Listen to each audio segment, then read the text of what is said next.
Henri Pirenne, As Cidades da Idade Média. Capítulo 4. O Renascimento Comercial. O final do século IX pode ser considerado como o momento em que a curva descrita pela evolução econômica da Europa Ocidental atingiu o seu ponto mais baixo desde o fechamento do Mediterrâneo. É também a época em que a desordem social, causadas por saques, invasões e anarquia política, atingiu seu auge. O século X foi, se não uma época de restauração, pelo menos uma época de estabilização e relativa paz. A cessão da Normandia a rolo, em 912, marca o fim das grandes invasões escandinavas no oeste, enquanto no leste, Henry de Birdkircher e Otto detêm definitivamente os eslavos ao longo do Elba e os húngaros no Vale do Danúbio, entre 933 e 955. Ao mesmo tempo, o regime feudal, definitivamente vitorioso contra a realeza, instalou-se na França sobre os restos da antiga Constituição carolíngia. Pelo contrário, na Alemanha, um progresso mais lento no desenvolvimento social permitiu aos príncipes da Casa da Saxônia opor-se à interferência da aristocracia secular no poder dos bispos, a quem usam como suporte para fortalecer o poder monárquico e refugiar-se no título de imperadores romanos, reivindicando a autoridade universal que Carlos Magno havia exercido. Sem dúvida, tudo isso, embora não pudesse ser feito sem lutas, não foi menos benéfico por isso. A Europa deixou de ser oprimida impiedosamente, recuperou a confiança no futuro e, com ela, a coragem e o trabalho. Podemos considerar o século X como um momento em que o movimento ascendente da população sofreu um novo impulso. Mostra-nos mais claramente que as autoridades sociais voltaram a desempenhar o papel que lhes competia. Tanto nos principados feudais como nos principados episcopais, podemos observar, desde então, os primeiros vestígios de uma organização que se empenhou em melhorar a condição do povo. A necessidade primordial desta época, mal saindo da anarquia, foi a necessidade de paz, a mais primitiva e essencial de todas as necessidades sociais. Recordemos que a primeira paz de Deus foi proclamada em 989. As guerras privadas, flagelo desta época, foram vigorosamente travadas pelos condes territoriais da França e pelos prelados da Igreja Imperial Alemã. Por mais sombrio que ainda pareça, foi no século X que se delineou a estrutura que nos é apresentada pelo século XI. A famosa lenda dos terrores do ano 1000 não deixa de ter, nesse sentido, um significado simbólico. É sem dúvida falso que os homens esperassem o fim do mundo no ano 1000, mas o século que se iniciou a partir desta data caracteriza-se, em oposição ao anterior, por um tão acentuado ressurgimento da atividade que poderia ser considerada como o despertar de uma sociedade dominada por um longo tempo por um pesadelo agonizante. Em todos os campos havia a mesma explosão de energia e até, eu diria, de otimismo. A Igreja, reanimada pela reforma cluniacense, procurou purificar-se dos abusos que se insinuaram na sua disciplina e libertar-se da servidão a que os imperadores a sujeitaram. O entusiástico místico que a animava e que transmitiu aos seus fiéis lançava-os na grande e heróica empresa das cruzadas, que confrontou o cristianismo ocidental com o Islã. O espírito militar do feudalismo fez com que ele enfrentasse e tivesse sucesso em empreendimentos épicos.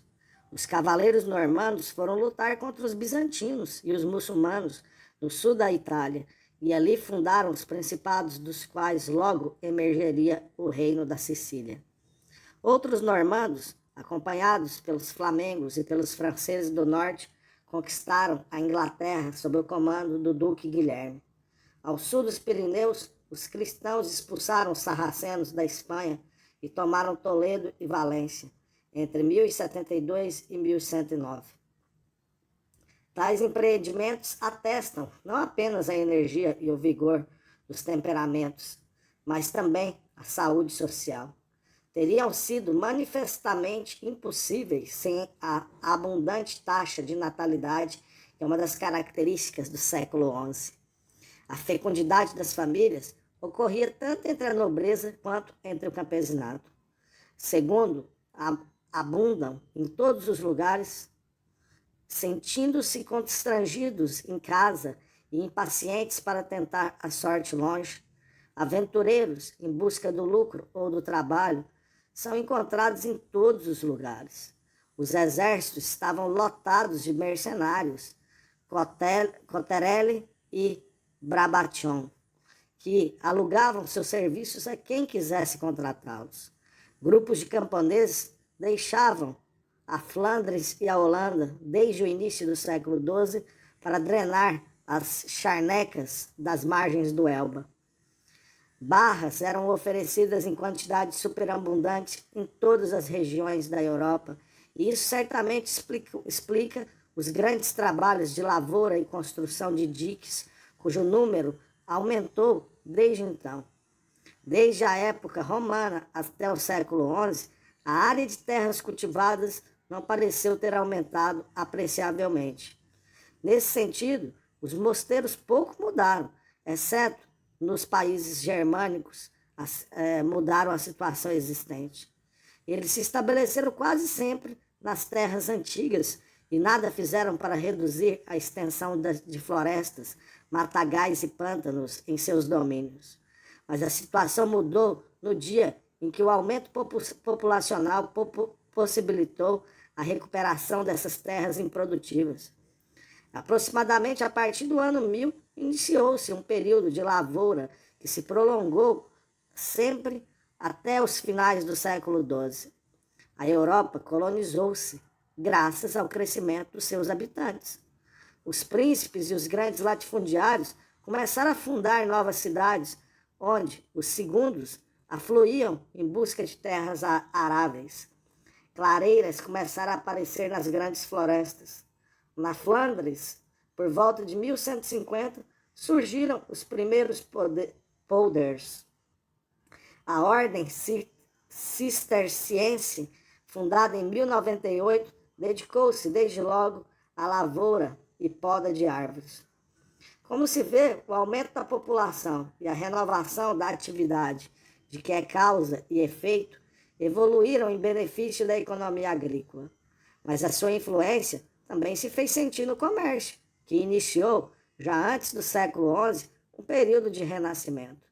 Este renascimento desenvolveu-se sob os auspícios de dois centros, um localizado no sul e outro no norte da Europa, Veneza e o sul da Itália, por um lado, e a costa flamenga, por outro, o que sugere que seja o resultado de um agente. Graças ao contato que esses dois pontos mantiveram com o comércio exterior, esse agente conseguiu se manifestar e divulgar. Sem dúvida, teria sido possível que isso acontecesse de outra forma. A atividade comercial poderia ter sido revivida em virtude do funcionamento da vida econômica geral. A realidade, no entanto, é que as coisas aconteceram de maneira diferente. Da mesma forma que o comércio ocidental desapareceu com o fechamento das suas saídas para o exterior, reapareceu com a abertura destas. Sabemos que Veneza, que foi a primeira a influenciar o comércio, ocupava um lugar especial na história econômica da Europa. De fato, Veneza, como Tiro, tem um caráter exclusivamente comercial. Os seus primeiros habitantes, fugindo da proximidade dos hunos, godos e lombardos, refugiaram-se nos ilhéus virgens da Lagoa, séculos V e VI, em Rialto, Olívolo, Spinalunga e Dorsoduro. Para sobreviver, eles tiveram que correr e lutar contra a natureza. Faltava tudo, até água potável. mas o mar chegava para quem tem iniciativa. A pesca e a salga garantiram de imediato a subsistência dos venezianos, ao mesmo tempo que lhes davam a possibilidade de obter trigo através de trocas de produtos com os habitantes da costa vizinha. Desta forma, o comércio lhes foi imposto pelas próprias condições de seu ambiente, e eles tiveram energia e talento para aproveitar as infinitas possibilidades que lhe ofereceu ao espírito empreendedor. Desde o século VIII, o conjunto de ilhéus que ocupavam já estava suficientemente povoado para ser sede de uma determinada diocese. Quando a cidade foi fundada, toda a Itália ainda pertencia ao Império Bizantino. Graças à sua situação insular, libertou-se da ganância dos conquistadores, que sucessivamente caíram sobre a península, primeiro os lombardos, depois Carlos Magno e, finalmente, os imperadores germânicos. Permaneceu, portanto, sob a soberania de Constantinopla, constituindo no coração do Adriático e no sopé dos Alpes um refúgio da civilização bizantina. Enquanto a Europa Ocidental se separou do Oriente, ela continuou a pertencer a ele. E este fato é de capital importância. A consequência foi que Veneza não deixou de gravitar na órbita de Constantinopla. Através dos mares, ele sofreu sua verdadeira atração e cresceu sob sua influência. Constantinopla, ainda no decorrer do século XI, aparece não apenas como uma grande cidade, mas como a maior de toda a bacia do Mediterrâneo. Sua população não estava longe de atingir a cifra de 1 milhão de habitantes e era singularmente ativa. Não se contentava, como a de Roma republicana e imperial, em consumir sem nada produzir. Pelo contrário, dedicou-se com zelo fiscal, sem se sufocar, tanto ao comércio como à indústria. Foi, além de capital política, um grande porto e um centro manufatureiro de primeira ordem. Nele podiam ser encontrados todos os modos de vida e todas as formas de atividade social. Foi única no mundo cristão que apresentou um espetáculo análogo ao das grandes cidades modernas, com todas as complicações e falhas, mas também com todos os requintes de uma civilização essencialmente urbana. Uma navegação ininterrupta ligava as costas do Mar Negro, da Ásia Menor, do sul da Itália e dos países banhados pelo Adriático. As suas frotas de guerra garantiram-lhe o domínio do mar, sem o qual não poderia ter. Ela teria sido capaz de sobreviver. Enquanto manteve seu poder, conseguiu manter, diante do Islã, seu domínio sobre todas as águas do Mediterrâneo Oriental. É fácil entender como Veneza aproveitou a situação de estar ligada a um mundo tão diferente da Europa Ocidental.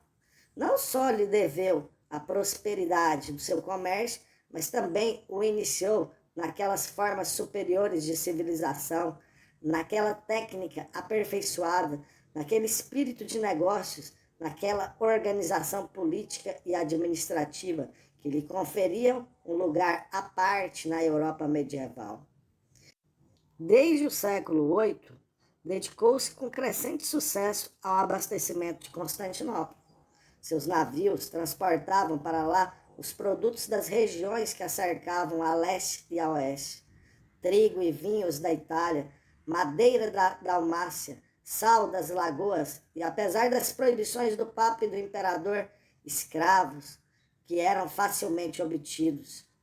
Seus marinheiros nos povos eslavos, obtidos por seus marinheiros nos povos eslavos das costas do Adriático.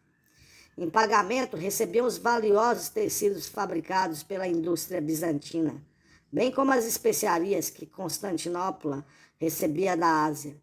No século X, o movimento do porto atingiu proporções extraordinárias, e com a ampliação do comércio, o desejo de lucro manifestou-se de forma irresistível. Não há nenhum tipo de escrúpulo que afetasse os venezianos. A religião deles era a religião dos empresários, Eles pouco se importavam com o fato dos muçulmanos serem inimigos dos cristãos, se o comércio com eles podia ser lucrativo. Ao longo do século IX, conseguiram relacionar-se cada vez mais assiduamente com Alepo, Alexandria, Damasco, Queiroã e Palermo. Tratados, garantias comerciais e uma situação privilegiada nos mercados do Islã. No início do século XI, o poder de Veneza havia progredido tão incrivelmente quanto sua riqueza.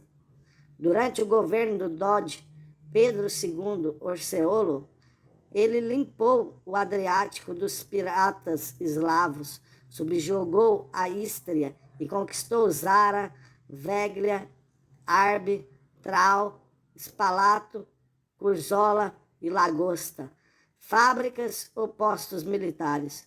John Deacon celebra o esplendor e a glória da dourada Venícia. Guilherme da Apuleia elogia a cidade, rica em dinheiro, rica em homens, e declara, abre aspas, não há povo no mundo mais valente nas guerras navais, mais sábio na arte de guiar os navios no mar, fecha aspas.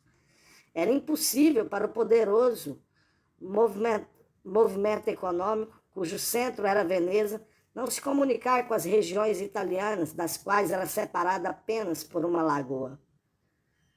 Eles intocavam o trigo e vinho para consumo e exportação, e naturalmente tentaram criar um mercado para as mercadorias orientais que os marinheiros desembarcavam em número crescente em suas docas. Através do pó, entrou em contato com Pavia, com a qual logo contagiou sua atividade. Obteve dos imperadores germânicos o direito de negociar livremente, primeiro com as cidades vizinhas, depois com toda a Itália, e também o monopólio do transporte de todos os produtos que chegavam ao seu porto. No decorrer do século X, a Lombardia, graças à sua intervenção, foi incorporada à vida comercial. De Pavia se espalha rapidamente para as cidades vizinhas. Todos se apressaram em participar do tráfico comercial, cujo exemplo era encarnado por Veneza, que, por sua vez, estava interessada em espalhar esse exemplo para outras pessoas. O espírito empreendedor estava se desenvolvendo gradualmente e os produtores agrícolas não seriam mais os únicos que sustentariam as relações comerciais com Veneza. A indústria começava a aparecer. O mais tarde, desde os primeiros anos do século XI, Lucas já se dedicava à fabricação de tecidos. E saberíamos muito mais sobre os primórdios do renascimento econômico da Lombardia se os dados que possuímos não fossem deploravelmente escassos. Por mais preponderante que tenha sido a influência veneziana na Itália, ela não foi a única que se fez sentir. O sul da península de Spoleto e Benevento ainda pertencia e continuará a pertencer até a chegada dos normandos no século XI ao Império Bizantino. Bari, Taranto, Nápoles, mas principalmente Amalfi, mantiveram relações com Constantinopla semelhantes às de Veneza. Eram locais comerciais de grande atividade e, como Veneza, não hesitava em negociar com os portos muçulmanos.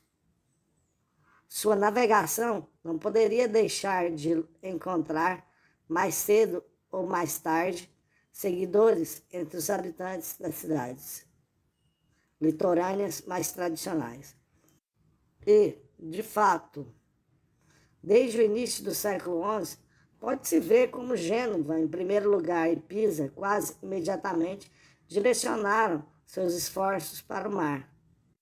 Ainda em 935, os piratas sarracenos Haviam saqueado Gênova, mas se aproximava o tempo em que a cidade partiria para a ofensiva. Para ela, não se tratava de assinar tratados comerciais com os inimigos de sua fé, como fizeram Veneza ou Amalfi. A religiosidade mística do Ocidente a havia proibido, e um grande ódio secularmente se acumulava contra eles no mar.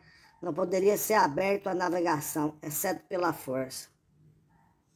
Em 1515,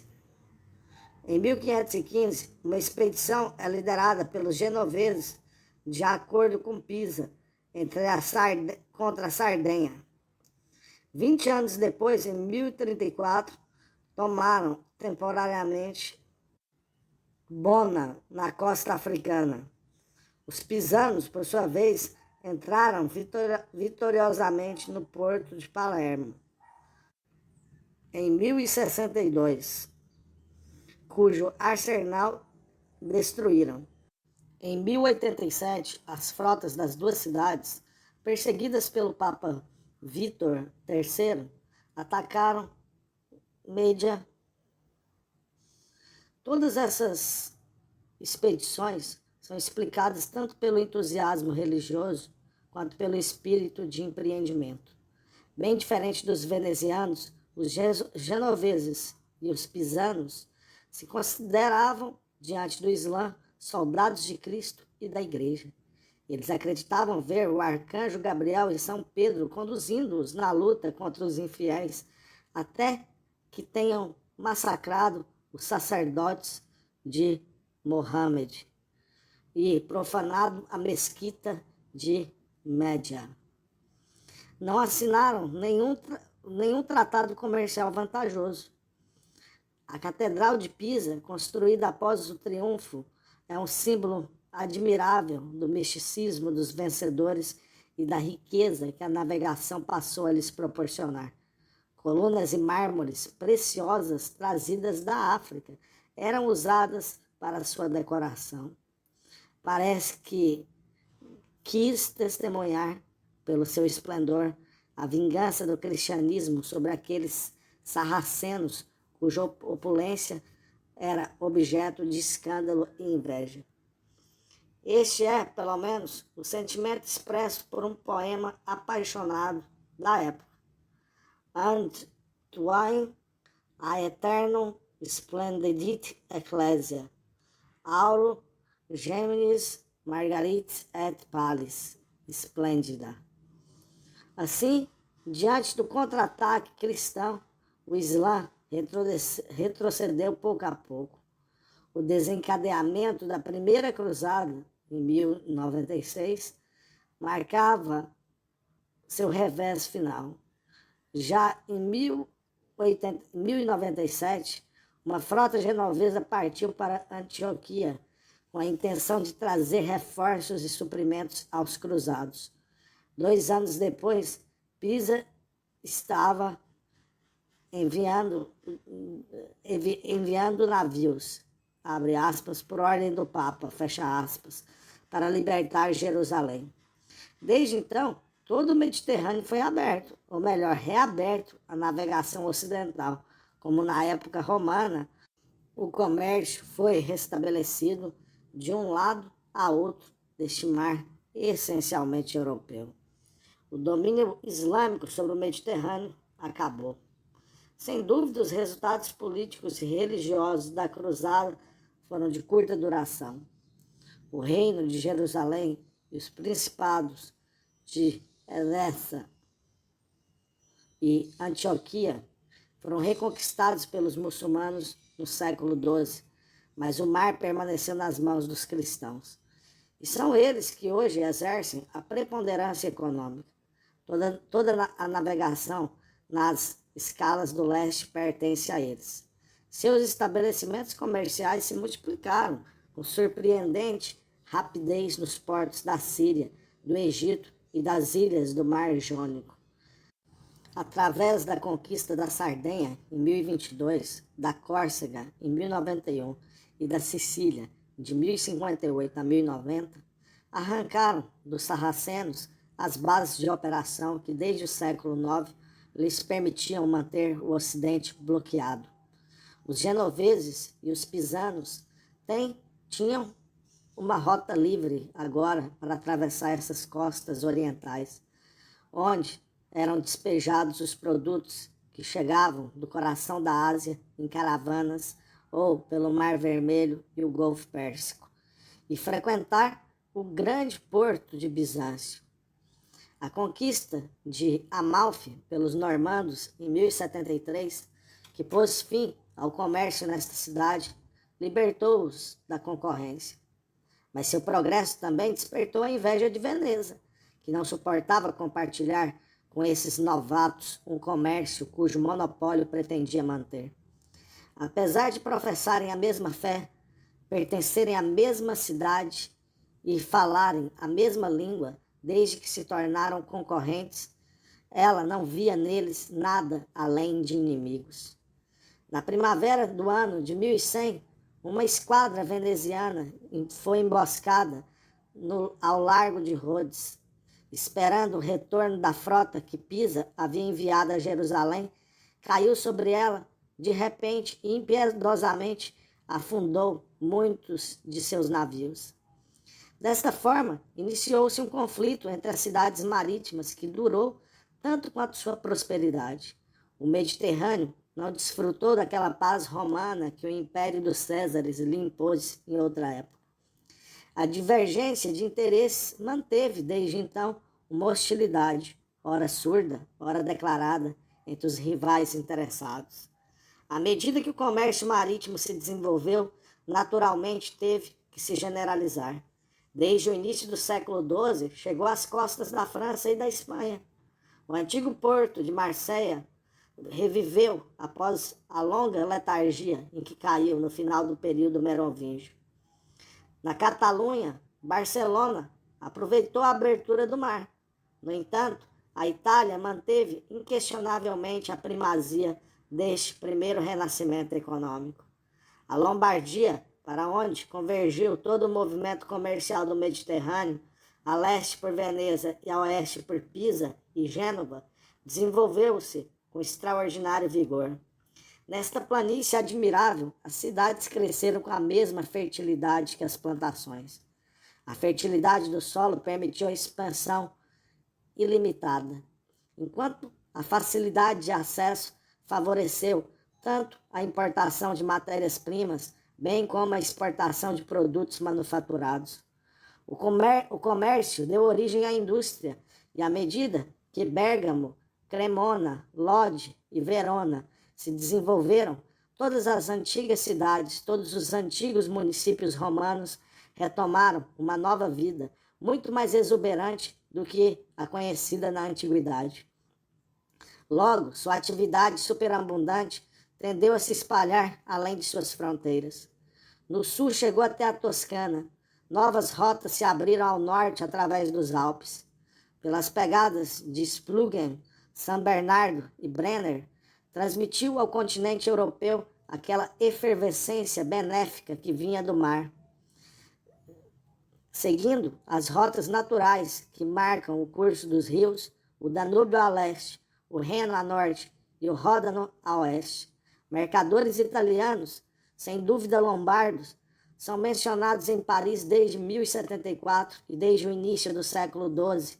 As feiras de Flandres atraíram um número considerável de compatriotas. Nada mais natural do que esta irrupção de sulistas na costa flamenga. Foi consequência da atração que o comércio exerceu espontaneamente. Já mostramos como, durante a época carolíngia, os Países Baixos apresentavam uma vitalidade comercial sem igual no mundo da época, o que se explica facilmente pelo grande número de rios que atravessam seu território e que convergem antes de chegar às suas margens com o mar. O Reno, o Mosa, o Scheldt. A Inglaterra e as regiões escandinavas ficavam muito próximas a esses países, com amplos e profundos estuários, pois seus marinheiros não os frequentavam desde os tempos antigos. É a eles que se deve, como já foi visto, que os portos de Duurstede e Kentovik mantiveram sua importância. Mas essa importância durou pouco, pois não conseguiu sobreviver às invasões normandas. Quanto mais fácil era o acesso à região, mais ela tentava os invasores e mais tinha que sofrer sua devastação.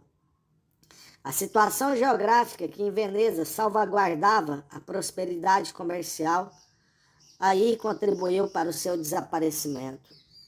As invasões normandas foram apenas a primeira manifestação da necessidade de expansão sentida pelos povos escandinavos. Sua energia ilimitada os lançou na Europa Ocidental e na Rússia, como aventureiros, saqueadores e como conquistadores. Mas de forma alguma podem ser considerados simples piratas, pois aspiravam, como os alemães, fazerem em outros tempos contra o que os germanos fizeram em outros tempos contra o Império Romano, a se estabelecer em regiões mais ricas e férteis que as de sua pátria e a criar locais para a população superabundante ali existente, que eles não podiam aumentar. Eles finalmente tiveram sucesso neste empreendimento.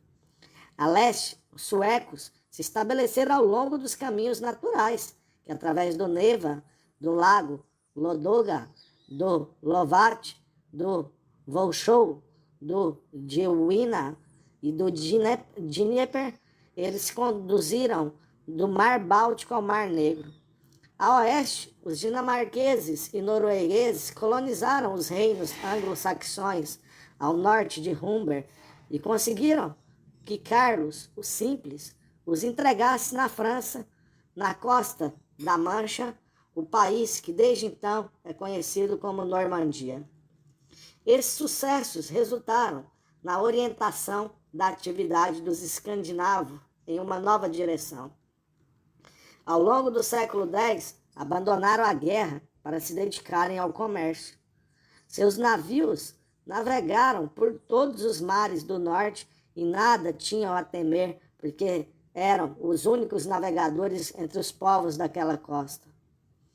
Basta percorrer as saborosas narrações das sagas, onde são contadas as suas aventuras e façanhas, para se ter uma ideia da astúcia e inteligência dos bárbaros marinheiros. Toda primavera, assim que o mar descongelava, eles saltavam para o mar. Eles podiam ser encontrados na Islândia, na Irlanda, na Inglaterra, em Flandres, na Foz do Elba, do Weser, da Vístula, nas ilhas do Mar Báltico, no fundo do Golfo de Bótnia e no Golfo da Finlândia. Eles tinham locais em Dublin, em Hamburgo, em Schwerin e na ilha Gotland. Graças a eles, o fluxo comercial que partia de Bizâncio a Bagdá atravessava a Rússia, passando por Kiev e Novgorod, se estendia até as margens do Mar do Norte e fez sentir sua influência benéfica. Dificilmente um fenômeno mais curioso pode ser encontrado na história do que essa ação exercida no norte da Europa pelas civilizações superiores dos impérios grego e árabe, e cujos intermediários foram os escandinavos. O seu papel neste sentido, apesar das diferenças de clima, ambiente e cultura, parece ser absolutamente análogo ao desempenhado por Veneza no sul da Europa. Como ela, eles restabeleceram o contato entre o Oriente e o Ocidente. E assim como o comércio veneziano logo envolveu a Lombardia em seu tráfico, a navegação escandinava provocou o renascimento econômico da costa flamenga. Com efeito, a situação geográfica da Flandres favoreceu maravilhosamente a conversão na fase ocidental do comércio com os mares do norte. Constituiu o fim natural do curso dos navios que chegavam da Inglaterra ou que, tendo cruzado o Sund na saída do Báltico, se dirigiam ao Medina. Já dissemos que os portos de Kentovik, Duurstede, foram frequentados pelos normandos antes de suas invasões. Ambos desapareceram durante a tempestade. Kentovik não conseguiu erguer-se das suas ruínas e foi Bruges, cuja localização no fundo do Zwin era privilegiada, que o sucedeu. No que diz respeito a Dursted, os marinheiros escandinavos apareceram novamente no início do século X.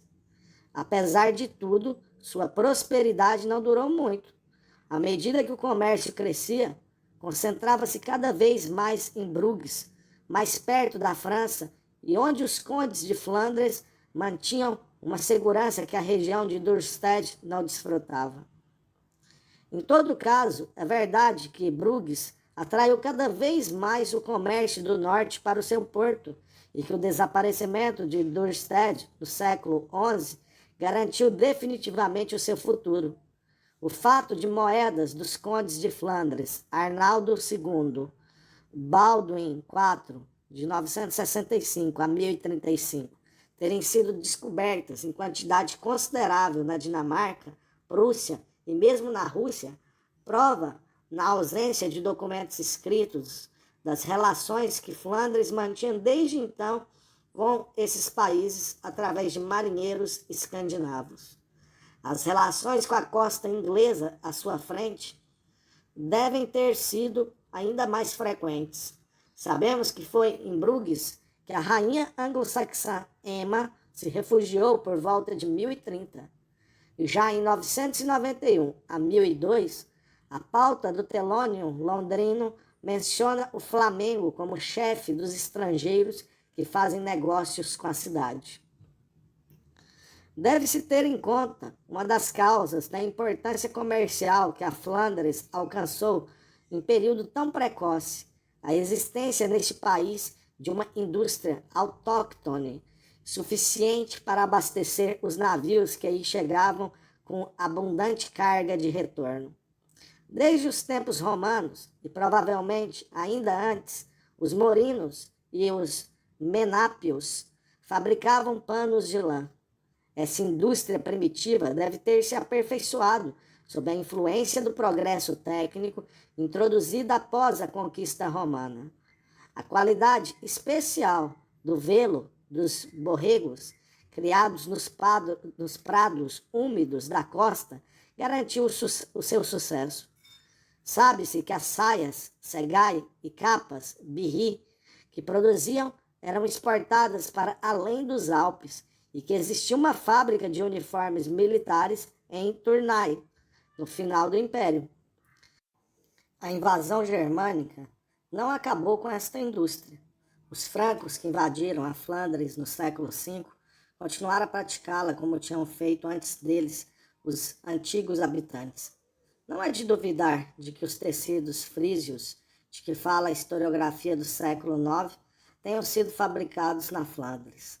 Apareciam como os únicos produtos que eram objeto de um certo comércio na época carolíngia.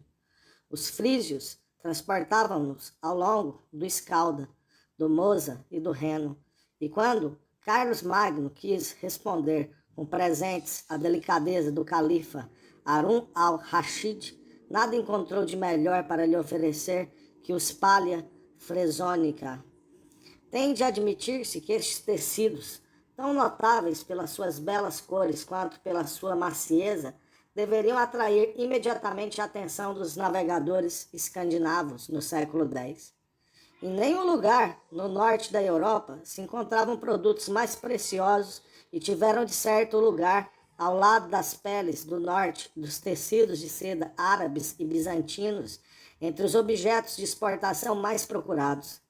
Segundo toda a verossimilhança, os panos que são assinalados cerca do ano 1000 no mercado de Londres eram panos de Flandres. E os novos mercados que lhes oferecia agora a navegação não puderam deixar de dar ao seu fabrico um novo desenvolvimento.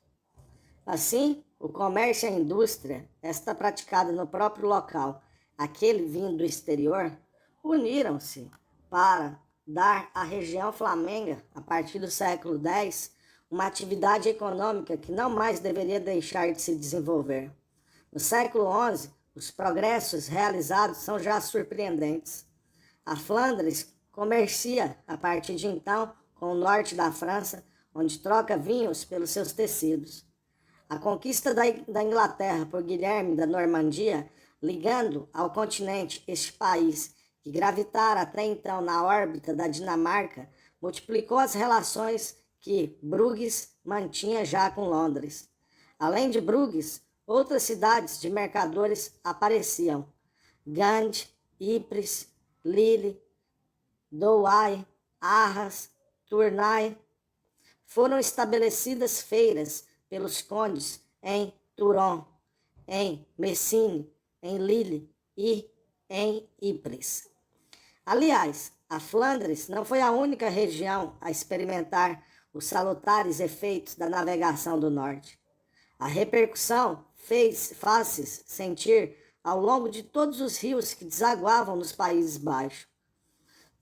Cambrai e Valenciennes, sobre o Escalda, Liège, Rouy, Dinan, no Mosa, são mencionados no século X como centros de comércio. Acontece o mesmo no Reno, com Colônia e Maiença. As costas da Mancha e do Atlântico, mais afastadas do centro da atividade, que era o Mar do Norte, não apresentam a mesma importância. Aí só vemos mencionar Rouen, naturalmente em relações com a Inglaterra, e mais ao sul, Bordeaux, assim como Bayona, cujo desenvolvimento é mais tardio.